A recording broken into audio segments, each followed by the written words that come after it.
Muy buenas tardes o buenas noches, señoras y señores. Bienvenidos a este debate público. Hay noticias que traspasan las barreras regionales o locales. Nos referimos, por ejemplo, al asesinato de esa joven de 17 años por parte de su novio o su exnovio estos días atrás, un asunto que, como saben, ha provocado de nuevo que nos acordemos de la justicia y de si debe cambiarse la ley para castigar a pederastas o a maltratadores, sabiendo que muchos de ellos volverán a la calle enseguida y que en muchos casos volverán a reincidir. Es solo uno de los temas que hoy les proponemos en este debate público que ahora comienza. Les presento inmediatamente a nuestros invitados de hoy, empezando por Héctor Teijeiro, que es el representante de Juventud de Montaña Central Asturiana. ¿Qué tal, Héctor? Bien, buenas tardes, Víctor, gracias. Buenas tardes. Faustino Zapico, miembro de UNA, muy buenas tardes también. Hola, buenas tardes. Y bueno, ya que vamos a hablar de leyes y de justicia, tenemos a Javier López, que es abogado también. ¿Qué tal, Javier? Hola, buenas tardes, Víctor. Bueno, ¿creéis que debe cambiarse la ley, como prometíamos, como anunciábamos ahora, y como tantas veces han dicho los políticos que están dispuestos a hacer, pero nunca se hace, ¿no? El caso Mariluz lo reclamaba también. ¿Creéis que debe cambiarse la ley para castigar a quienes cometen delitos tan execrables como la pederastia o maltratadores que llegan incluso a acabar con la vida de su expareja o de su pareja? Empezamos por Héctor de nuevo. Vale, sí, yo creo que sí, actualmente tenemos una ley un tanto flexible que parece ser que condena más al que menos hace que al que más hace.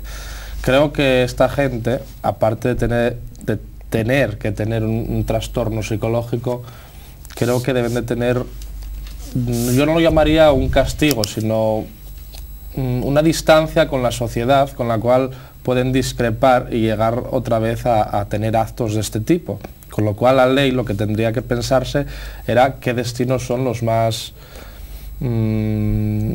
los mejores o los más idóneos, ¿no? Los más idóneos para este tipo de personas, donde no puedan volver otra vez a infringir algo como la libertad. Yo creo que la libertad es eso, el no llegar a maltratar a una persona, ni bueno, ya lo de pederastas ya se me escapa de las manos porque es algo que no consigo entender. Como cualquier persona normal, yo creo, ¿no? Faustino, por favor.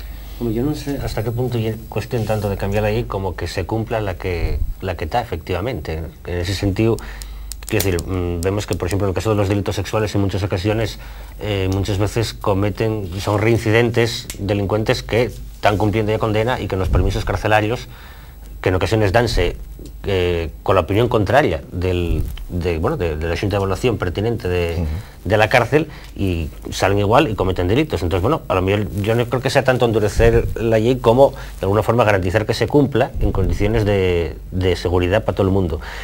Yo más que nada digo esto porque no soy muy partidario de que se cambien leyes un poquitín a golpe de efecto de la opinión pública. Es decir, en este caso, como hay un caso muy tremendo, pues del mozo este que asesinó a la exmoza, pues entonces vamos a cambiar una exprofeso para este, y como va unos meses con la nena esta, pues entonces con los pederastes. Yo, porque esto recuerdo, si no llegamos a una situación un poquitín como, pues como la que estamos viendo en Italia, como hay dos hermanos, Berlusconi esbaballó hablando de las violaciones en Italia, que hay que poner un soldado por cada mujer guapa y que eso es imposible, es una bestialidad como otra cualquiera, de las muchas que dice, sí. Y ahora resulta, claro, para compensar eso, pues a la hora el alcalde de Roma, aprovechando que un grupo de extranjeros violó a una moza, pues entonces hay que decir que qué vergüenza y están hablando de la castración a los violadores, ¿no? Casi, ¿por qué? Porque este caso, creo que no hubo más violaciones en Italia, pero qué casualidad que ahora hay como una violación de extranjeros a una italiana, pues entonces tenemos que aprovechar ese efecto y así de paso hacemos olvidar las barbaridades que soltó Berlusconi. Entonces yo creo que en esta ocasión, bueno, tampoco yo que en este caso nadie puso la lengua para hacer como en Italia, pero sí creo que plantearse siempre estas cosas en caliente no me parece que sea lo más oportuno, pero en todo caso lo que sí es necesario ahora en caliente y en frío y en cualquier momento es que realmente se cumpla la ley de forma efectiva y que los que están cumpliendo delito no pueden salir de permiso carcelario, repito, contra la opinión de quien tiene que determinarlo, que ya la gente que está en la cárcel con ellos y que saben cómo están, para que resulta que pueden seguir cometiendo delitos. Eso sí que hay una barbaridad. Javier. Sí, pues vamos a ver, yo estoy de acuerdo con Faustino en el sentido de que no se puede cambiar ninguna ley porque salgan o surjan casos concretos que causen efectivamente alarma social. Ahora bien, el problema de España es que están descompensados los derechos de la víctima o de las víctimas con los derechos de los delincuentes o de los agresores. De tal manera que yo entiendo que con la ley en la mano a fecha actual, pues este chico que me ha matado a esta chica, pues puede estar en la cárcel como mucho 6, 7 años. 7 años puede estar 7 años viviendo ya sus primeros permisos. Sí, sí, o quizá antes los permisos de salida, pero entonces lo que tiene que plantearse, entiendo yo, la sociedad española es, pues no sé, los valores de la vida, es decir, que matar a alguien que esté penado con la ley en la mano, con 5, 6, 7 años, pues no parece de recibo. Tampoco parece de recibo lo que eso, pues la gente en los barrios populares piden la pena de muerte, que los castren, que cadena perpetua, tampoco es eso. Pero es que ni un extremo que ni se cumplan ni el otro. íntegramente no parece exactamente. Pero claro, pues por ejemplo, se le impone una pena de 12, 15 años, bueno, pues un cumplimiento íntegro y efectivo, y un cumplimiento en orden a que ese señor se vaya, con la finalidad de reeducación, si es que tiene alguna patología, en el caso de que lo tuviera.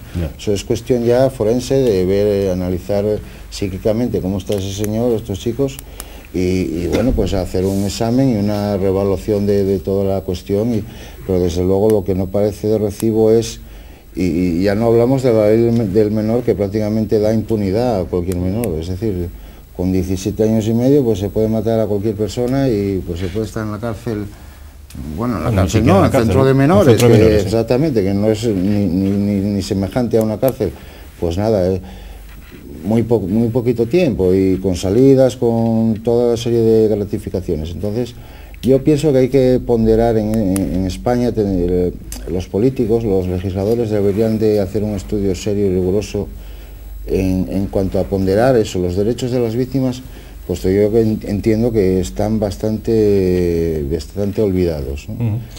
Estamos citando el caso de, porque es actualidad, ¿no?, el caso de esta chica en Sevilla, pero podríamos hablar, y la semana pasada hubo una manifestación en este sentido, de múltiples casos en Asturias, ¿eh? En Langreo, el presunto asesino de una joven está a punto de salir de prisión con apenas, no sé si lleva 3 años en prisión, ¿no?, tan solo, y bueno, ahí hace unos días también conocíamos que el individuo que dejó sin ojos, ¿recordáis aquel caso? Aquella joven en Avilés también está a punto ya de poder salir de la cárcel, o sea que también en Asturias, desgraciadamente, tenemos casos de estos, ¿no? Claro. Hombre, yo creo que el debate, perdón, y un poco tiene el debate de siempre, ¿no? Si la cárcel prima más el castigo, prima más la rehabilitación, y creo que yo entiendo que hay un debate que no se puede solucionar fácilmente, es un poco de bones, ¿no? Lo que pasa y es que, claro, lo que no podemos plantear es que determinados delitos lo que prime sea siempre el castigo. Estoy hablando, por ejemplo, del tema de los delitos de terrorismo, que se fala cumplimiento íntegro de las penas, pero para otras cosas que pueden ser igual de truculentes o más, pues que lleguemos a esta situación, claro, realmente tremendo.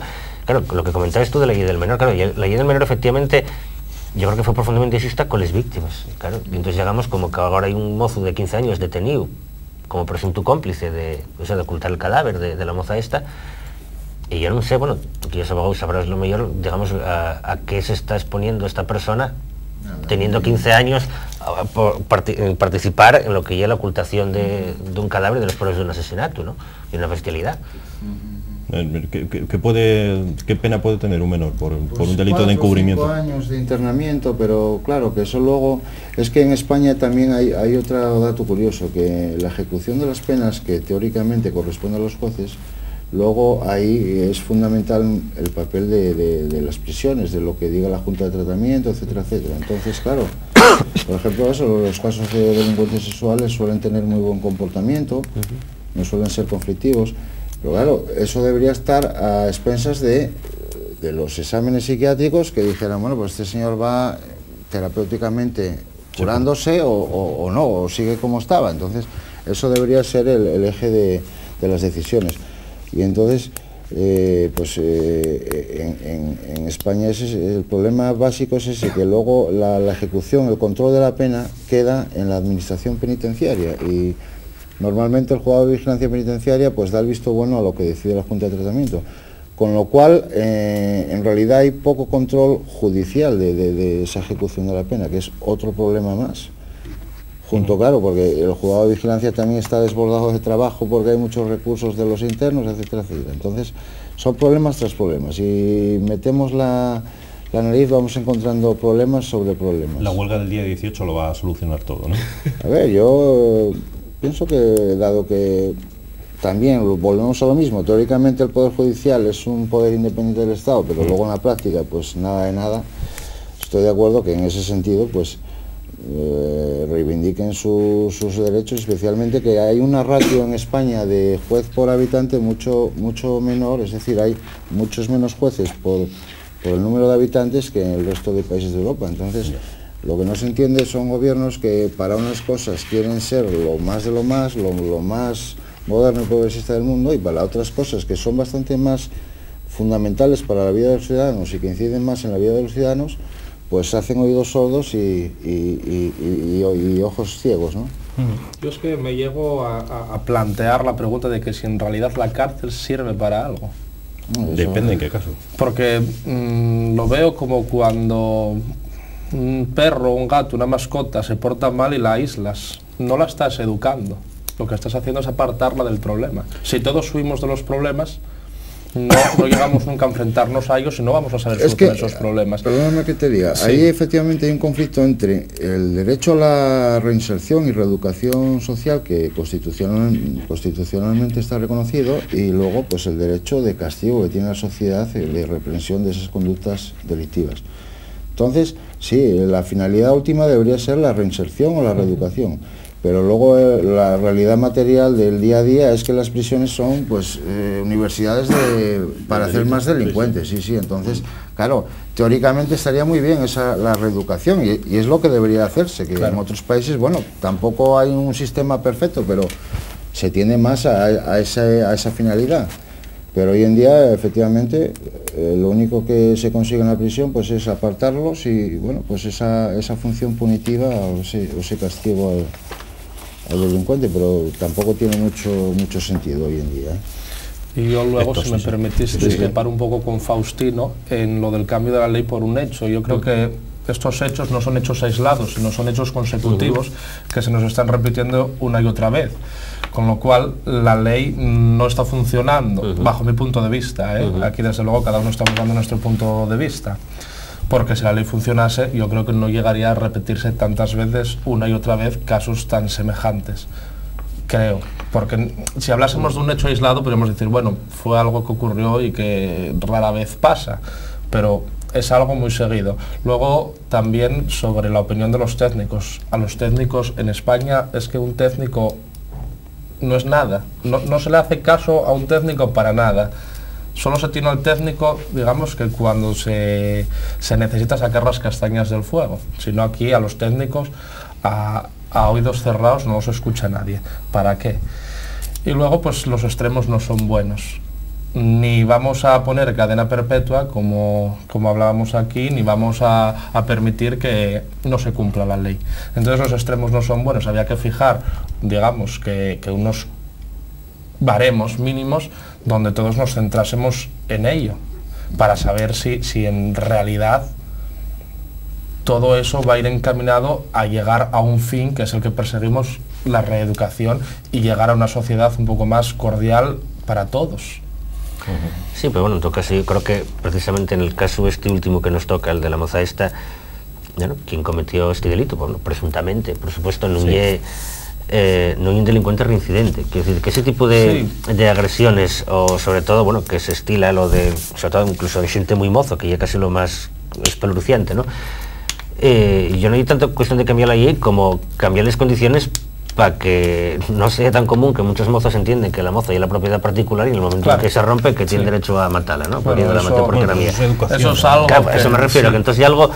No hay tanto ley que en este caso, al margen de que efectivamente una vez que se cometa el delito, pues tendrá que darse pues el castigo y la rehabilitación, si procede, más amañosas, sino también, bueno, que estamos hablando de muchas más cosas que son las propias causas del delito, ¿no?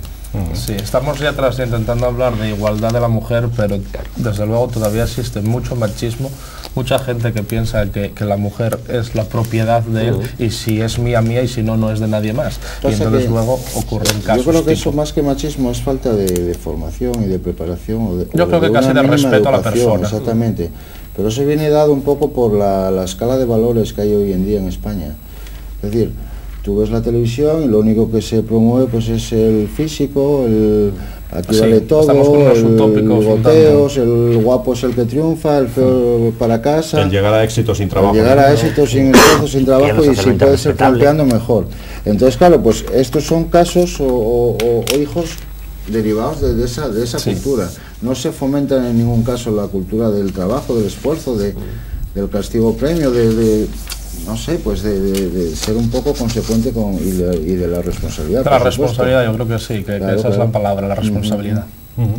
Bueno, si queréis hablamos de otros asuntos, podemos saltar, os propongo, para tratar temas asturianos y hablar de si de una vez por todas vamos a saber qué ocurre con los famosos ya hórreos de San Andrés de los Tacones y la Zalia, los terrenos donde se construye la Zalia, y donde unos dicen que sí se han destruido hórreos, otros dicen que no, que solamente se han trasladado. Nos gustaría saber exactamente qué es lo que ha ocurrido allí. No sé si, Faustino, más que nada porque una ha seguido un poco, Unidad Nacionalista Asturiana ha seguido el tema, no sé si Faustino puede decirnos algo más de esto. Bueno, de la propia Zalia reconocieron que faltaban horros, o sea, que no sabían dónde estaban. Y en otro caso, y también reconocieron que uno por lo menos que estaba destrozado. Sí. Incluso de los que supuestamente se trasladaron, hay cachos que quedaron, o sea, partes se quedaron allí. Por lo tanto, y evidente que aquí hubo una destroza de patrimonio y al final, bueno, pues lo que queda ahí es tirar balones fuera. De un y el único caso, y una cosa que ya hemos viendo, bueno, pues de donde va mucho tiempo con el patrimonio asturiano. Y claro, lo que evidente es que aquí lo que no se puede pretender es un tiempo el paraíso natural y al mismo tiempo destrozarlo absolutamente todo en nombre de un supuesto e hipotético progreso que en todo caso está por ver, sobre todo por los habitantes de esa zona, que ellos progresos, el progreso y eso, válgame Dios, que muy contentos no me parece que tean, ¿no? Pero bueno, en todo caso basámonos en las declaraciones de los propios vecinos de la zona, que fueron testigos de cómo se destrozaban. Desde luego, si es un paisano el que tiene un hórreo en su finca y lo derriba, probablemente la justicia, volvemos a lo mismo, o se actúa de forma muy diferente, ¿no? Con diferentes raseros, seguro. Héctor. Bueno, pues yo la verdad que tampoco conozco mucho este caso, pero un poco con lo que decía Faustino, primero intentamos actuar de paraíso natural, de vender el turismo, de qué guapo y esto, y luego vamos a intentar destruir todo nuestro pasado, no sé por qué. Y volvemos otra vez a lo que yo siempre me afecta. Intentamos con el paraíso natural, construimos líneas de alta tensión, construimos centrales, tiramos todo lo que se nos ponga por delante porque todo nos molesta y todo para adelante. Pero bueno, ese es el precio que tenemos que pagar los que vivimos bajo el mandato del PSOE, creo yo. Claro, que me pregunto, ¿y aquí qué prima, el castigo o la rehabilitación? No sé qué primara. Las dos cosas. Desde luego es una vergüenza, sí. Bueno, no, yo hace pocos días vi a un paisano de allí de la zona con fotografías que acreditaban los destrozos de los hórreos. Entonces eso está acreditado. Entonces, cuando hay asturianos por los 5 continentes, que si tienen un terrenín por allá, ponen un hórreo como símbolo de asturianía, que en la tierra de uno se destruyan los hórreos, eso es vergonzoso. Eso no tiene ni calificativo. Pero luego eso se arregla con una excursión a Menorca o a Mallorca a ver a los centros asturianos, esas cosas. Entonces, la cosa es gastar dinero. Sí. Por tanto, bueno, pues eso, absolutamente ridículo. Vamos. ¿Sabéis que quieren que los vecinos paguen IBI por tener un hórreo en Gijón? Creo que es una propuesta bastante seria, que vecino que tenga un hórreo pague como si tiene una vivienda, un chalet o cualquier otra cosa. Y claro, hay gente que está asustada con esto por una razón, porque el que tenga un hórreo en su finca medio caído y encima le obligan a pagar el IBI, lo más fácil es que lo termine de rematar, ¿no? Para evitar... Sabemos que cuando hay que pagar... Pero los ahorros son bienes muebles. Pero los ahorros son bienes muebles, legalmente, porque pueden llevarse de un sitio para otro. Por lo tanto, no sé, que aquí ya... Tiene sentido. Claro, al final ponen todos los problemas legales porque hay un bien mueble y al mismo tiempo que tienes que pagar como bien inmueble, con lo cual ya esto ya es el colmo. Y efectivamente, que lo comentes tú, el que tiene un hórreo medio cayendo, pues ahora hay la pasta para que caiga. Efectivamente, dirás, por lo menos un toque pagar, claro. Que yo no viste el es así. Bueno, esa argumentación caería con lo que dices tú. Si efectivamente son bienes muebles, trasladables, no cabe en el supuesto pasivo como bien inmueble. Pero es eso, vas a pueblos por ahí y cada vez ves más hórreos por ahí abandonados, cuando es un símbolo claro y nítido de Asturias, ¿no? Entonces, claro, que se haga promoción, que haya direcciones generales de cultura asturiana y de esto y lo otro, patrimonio. Bueno, si hay una concellería de cultura tradicional que hasta ahora no orgutó con este caso. Pero las nóminas mensuales giran y se perciben puntualmente, eso sin ninguna duda. Entonces, como ahora también surgió el tema de hacer patrimonio de la humanidad, el tema de la sidra y la cultura, bueno, pues antes de eso, o integrante de ese patrimonio está eso, pues los hórreos, toda la simbología del campo asturiano, ¿no? Entonces, eso debería ser... Hombre, lo que destroza el campo asturiano y es solo cosas como esta, sino que también un modelo de desarrollismo, de concebir a los pueblos asturianos como si fueran o bien ciudades pequeñines o bien como si fueran urbanizaciones. Y eso lleva a aberraciones tan bestiales como las que estamos viendo en los pueblos. Y precisamente tú, que eres como yo de la cuenca, sabes perfectamente de lo que estamos hablando, ¿no? Del paraíso de la plaqueta y cosas de ese estilo. Y eso, claro, y una bestialidad, porque, bueno, yo creo que en un concello como Mieres, donde 2/3 de las viviendas son anteriores a la guerra civil, y en principio la gran mayoría de ellas serían catalogables como patrimonio, están destrozándose un día sí y otro también. Y prácticamente cada mes asistimos, en lo que hay en la Villa de Mieres, a cómo se va destrozando ese patrimonio arquitectónico de primeros de la era industrial, patrimonio arquitectónico y patrimonio histórico, porque claro, patrimonio histórico no es solo lo que es del siglo XIV, lo que es del siglo XIX o de 1920 también es patrimonio histórico, porque es representativo de un tiempo concreto y además de una forma muy brillante. Y eso está destrozándose en base a planes urbanos, planes de ordenación urbana, en los que no hay de gorguta, porque hay una serie de intereses creados, y vemos cómo se van destrozando y convirtiendo lo que podían ser, claro, y que dices esto ahora y la gente puede reírse, pero decir ahora que Mieres pudo llegar a ser una ciudad turística en base a ese casco histórico de la revolución industrial, claro, dices, claro, y para reírse, bueno, Dios mío de mi vida, Mieres, bueno, válgame Dios, cómo nos quedó. Pero bueno, y una realidad, como espacio, casi como una especie de parque temático vivo de lo que fueron las diferentes capas de la revolución industrial y cómo se determinó un modelo de vivienda y de adaptación de la vivienda rural a la vivienda urbana. Eso quedó absolutamente destrozado. Y lo que queda está destrozándose un día sí y otro también. Y es que como Mieres, porque en caso conozco más, pero vamos, que como a todas las cuencas, en gran medida toda la zona central de Asturias. Y eso es una auténtica barbaridad. Y luego salimos afuera y decimos, mira qué cuidados están los pueblos, mira qué guapo, cómo conservan esto, qué histórico es esto otro, que no sé qué. Pero es que claro, aquí en cuanto algo está viejo, lo retiramos y otro nuevo. Y a tirar y a hacer. Todo eso por intereses especulativos, económicos. Sí. En Europa, bueno, pues vas a cualquier pueblo, eso, cualquier villa o ciudad mediana tipo Mieres y probablemente eso, casco urbano, están cuidados, están mantenidos, están conservados y te montan una película, una leyenda de la historia de esa población. De manera que, bueno, que no estás descabellado que Mieres, si estuviera realmente conservado, como debiera estar esos edificios antiguos que van ilustrando la historia de cada población y de una región, pues claro, no es descabellado que pudiera, de ahí surge el turismo. Porque, sí, pero ya, nunca. Pero claro, sí, ahí está, claro. Ya, claro. Bueno, pero podemos hacer como se hizo en Ubieu, ¿no? Tiróse cosas como la estación del Vasco, tiróse una parte del Ubieu del 19, y después de que se tira, ponense faroles, estilo, casi imitación, Art Deco, no, de Belle Époque, para recrear el Ubieu de la Regenta, ¿no? Y una cosa así como un poco ridícula, pero bueno, la realidad, lo que tenemos, efectivamente.